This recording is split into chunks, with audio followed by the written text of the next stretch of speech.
Iraq, Iran और Syria में धूल भरी आंधी, 4000 लोग अस्पताल में हुए भर्ती। इराक में अप्रैल से जारी धूल भरी आंधियों का सिलसिला थमने का नाम नहीं ले रहा है। इराक में आने वाली धूल भरी आंधी की वजह से हज़ारों लोगों को सांस लेने में परेशानी होने लगी, जिसकी वजह से कम 4000 लोगों को अलग अलग अस्पतालों में एडमिट कराया गया।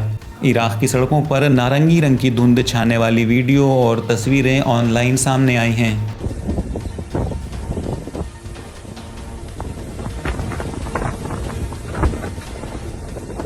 कुछ लोगों को अपनी नाक ढककर चलते हुए देखा जा सकता है, क्योंकि धूल के घने बादल ने कई इलाकों को ढक दिया और एक नारंगी चमक ने सड़कों पर चादर ओढ़ ली। धूल भरी आंधी बगदाद के अलावा दूसरे राज्यों में भी देखने को मिली। करबला और नजफ से भी धूल भरी आंधी के वीडियो वायरल हुए हैं।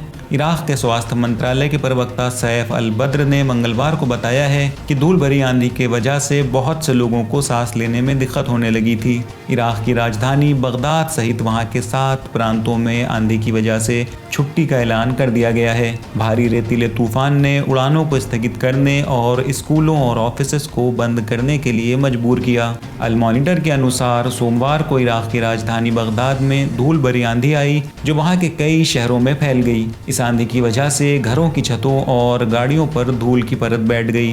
कुछ प्रत्यक्षदर्शियों का कहना है कि ये आंधी आने के बाद पूरे इलाके में चारों ओर नारंगी रंग की धूल दिख रही थी। इराक में अप्रैल के मध्य से धूल भरी आंधियां चल रही हैं। जानकारों का कहना है कि इस तरह की आंधी सामान्यतः सूखे और जलवायु परिवर्तन के कारण आ रही हैं। इराक में इस आंधी की वजह से एक व्यक्ति के मारे जाने की सूचना है, जबकि सीरिया में इससे 9 लोग मारे गए हैं। मैप से ये पता चलता है कि धूल भरी ये आंधी पहले इराक से शुरू हुई, जो सीरिया को प्रभावित करती हुई ईरान में भी पहुंच गई।